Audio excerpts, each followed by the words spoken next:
அந்த வானத்தை போல மனம் படைச்ச மன்னவனே, பனி துளிய போல குணம் படைச்ச தென்னவனே,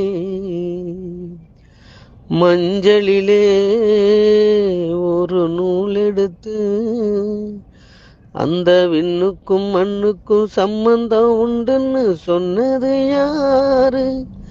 அது மன்னவன் பேரு.